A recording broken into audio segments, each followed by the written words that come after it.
Hi, it's me, Vamp, and welcome back or welcome to the podcast. Now, I actually have what I think is an interesting topic today. I'll tell you the topic, then I'll tell you how I came about the topic. Now, for me, mostly it is applied to Warframe, but also other games in general. So on here, so I'm kind of split between the title video games versus fun or Warframe versus fun. Maybe I'll use both the titles. Okay. So I'm already starting off super progressive, super not progressive, but super hard hitting right away, no mercy type thing. I know what you're thinking, but Vamp, what do you mean versus fun? Video games are supposed to be fun. Warframe's supposed to be fun. Warframe fun. Video games are fun. And yes, you do have points. All of those are valid points. But at what point does it become not as fun? That's what you have to look at when it comes to, like games where the main goal is to grind gear, repeat, whatnot. Now, see, games have their set categories and subcategories. Like a looter and shooter might be fueled by story driven quest, or the majority might enjoy PvP, so it's PvP fueled, as in PvP is what brings the people back, and PvE is the story type thing. Like, okay, Borderlands come to mind when you say PvE story. Borderlands revolves around the story. There's no PvP in Warframe. Warframe, you'll have the story. It's a looter. Warframe, Borderlands, you'll have the story.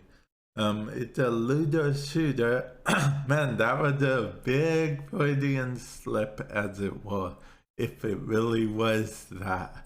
We'll get to your Warframe. Most of this podcast is related to your Warframe. Let's circle back.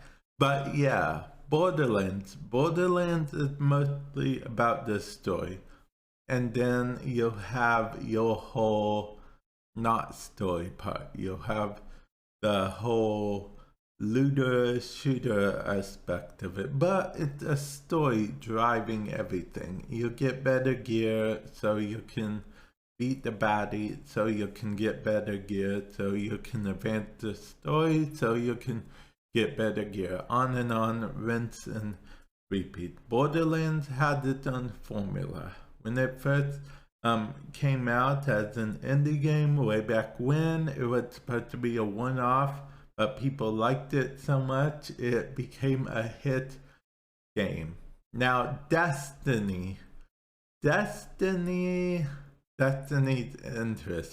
Destiny has an interesting story, so I'm going to save that for later on in the podcast. We'll circle back to Destiny. Let's go to Warframe right now, because I'm sure that's what a lot of you guys are interested in, and I'm interested in it as well, even though I'm the one saying it. Warframe is slowly. Warframe is still fun, very fun, like super fun, still my top game. Like, my main squeeze, as it were, that's Warframe. But with that said, Warframe is spreading itself too thin, I feel like. I feel like there are like hundreds of directions, or maybe not hundreds, maybe like 10 or 12 realistically, but it's still, you know, 11 or 9 or 11 too many directions, or maybe it's 5 too many, or it's anyway, I'll explain. Okay, so what I mean by that is Warframe is trying to go too many different ways, I feel like. Okay, yes, it dropped the PvP thing, because let's face it, not many people play, the majority does not play PvP in Warframe. There was the Arcwing thing, the majority doesn't do Arcwing, so they kind of dropped Arcwing. They kind of tried to push more Arcwing with the new Railjack system, which is a way that, you know, deviates from the main game. And then you have the Necromex, which is a new way that also deviates a bit from the game, because it's like, oh, what about mech mode? And Necromex actually have stamina, their own abilities, so on, so forth. You have the classic Warframe mode, which is what a lot of people came for initially. You'll have Operator, which, you know, lets you choose. Essentially, a lot of people use Operator mode as another ability, but in the most recent quest in Warframe, the new war, you actually barely got to use your Warframe, which for a lot of people is the main selling point of the game Warframe. You use your Warframe to do different missions and whatnot, and the quest, it was a very good quest, story driven, very good, like way out of the element, which is good, you know, thinking outside of the box, going outside of that box is always a good thing, but it doesn't, you still gotta include some stuff inside the box, I feel like, otherwise you are getting people to go away. That whole box metaphor is falling apart. It's right, the box falling apart. Okay, but anyway, yeah, that's what I think. I think this year is probably going to be the most crucial for Warframe. I think I've said this before, but I think this year is going to be the most crucial for Warframe. Even this quarter one, in case you're wondering what quarter one refers to January through April, and then quarter two is May through July, quarter three, August. Wait, okay, I'm messing up. Anyway, so there are 12 months in a year. Each month is split into 3, 6, 9, 12. So, you know, you'll have quarter one, quarter two, quarter three, and quarter four. That's how everyone divides it. That's how companies, you know, see how much they made and whatnot. So, this whole quarter one, quarter two, the biggest for Warframe, in my opinion. In my opinion, the biggest for Warframe. Warframe needs to do well. I feel like that's just my opinion. I feel like Warframe need to get more people involved. Now, having different things aren't that bad, I suppose, but you know, there should be somewhere things intersect. There should also be, like, you know, potentially, oh, you don't have to do the new system if you don't want to, but you don't get the reward from doing this new system. Okay, so yeah, basically Warframe just need to find its place again. I feel like the new war was more of a catalyst, and we'll see what comes of that this year. Hopefully that catalyst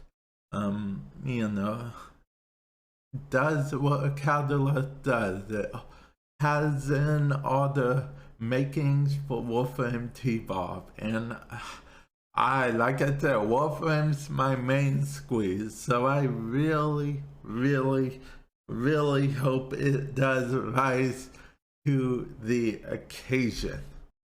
Okay, now let's circle back to the Destiny. Okay, the reason why I wanted to circle back to Destiny, because Destiny has an actual interesting history when it comes to this. I'm counting Destiny and Destiny 2 as Destiny for the example, for the purpose of what I'm saying rather.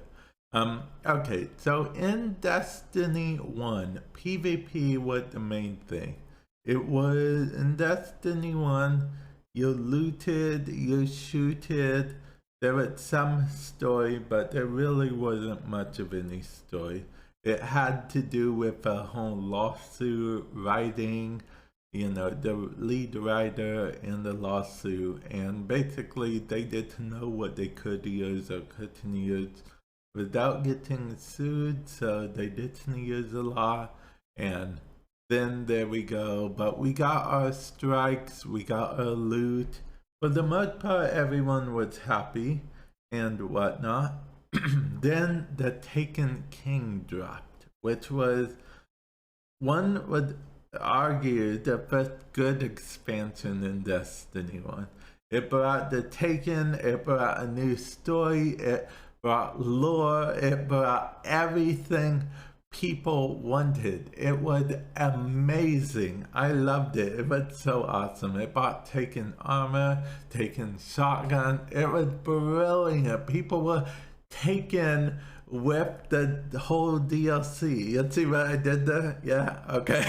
Anyway, so yeah, that's that. Then there was PvE and PvE in Destiny. The only thing people didn't like, probably at the end of the day, was the fact that whenever they nerfed something in PvP, because, when your team is active in a game, like super proactive, things get nerfed. And, in Destiny 1, they got nerfed very frequently. Like super frequently, but because it wasn't in the code per se from the get-go, they couldn't nerf PvP separately from PvE, so it made some stuff completely terrible in PvE and whatnot. So yeah, that was a little bit of a downside. But overall, it was very fun. Now, fast forward to Destiny 2, years later. Destiny 2 had a super long campaign. It was an okay campaign overall. I didn't hate it, but there were certain things that was kind of absurd, like, you were basically locked into the campaign till you completed it, which is fine, except for the fact that you couldn't use your sparrow even till you finished the campaign, basically. And yeah, it was a bit crazy then, but eventually you finished the campaign and then got to the game, and but the gunplay wasn't like it used to be. There was a lot of complaints and everything. Then they decided to make it so, oh, you don't have to do the campaign anymore, but you can. It's a legacy campaign, meaning you can start it as a quest if you wanted to. You didn't have a choice at the very beginning. So you do the legacy campaign, you don't do the legacy campaign. You want the lore, you don't want the lore. It's up to you. You can do only PvP if you want. You can do only PvE if you want. So yeah, that happened, and basically Destiny evolved. Now, you can say a lot of things about Destiny. Good, bad, there's a lot of both.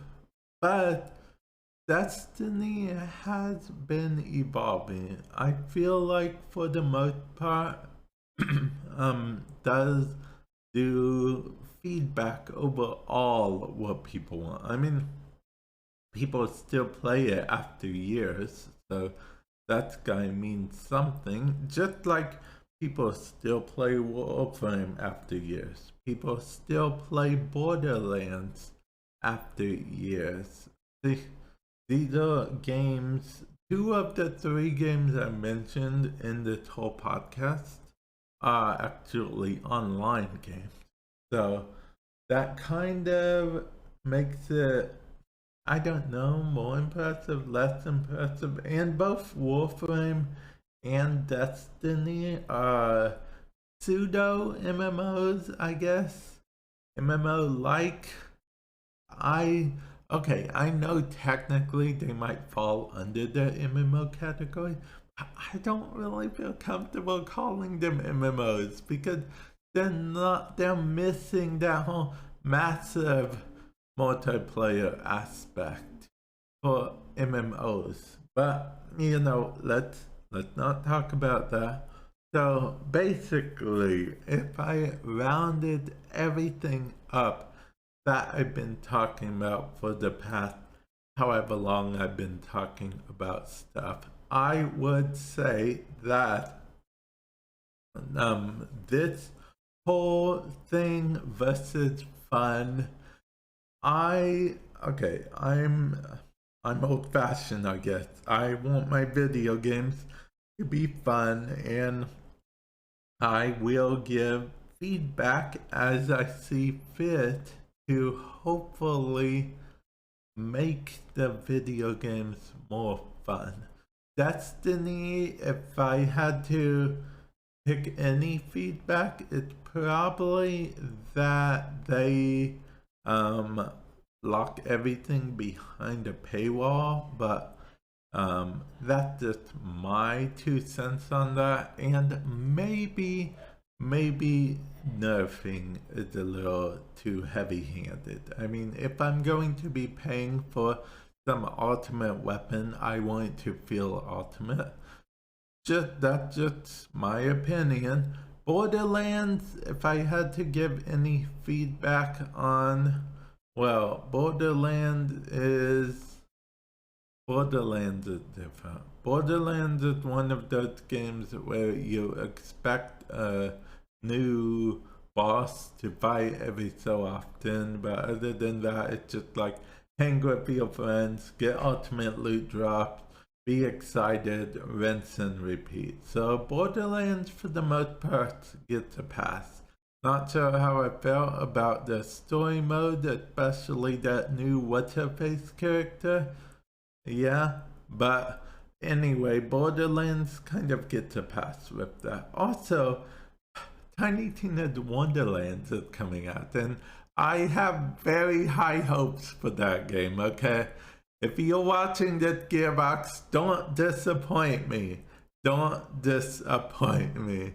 Now, Warframe, as I mentioned earlier, too many directions. Warframe, I need you to pick a couple of directions that you want to go in, one or a couple.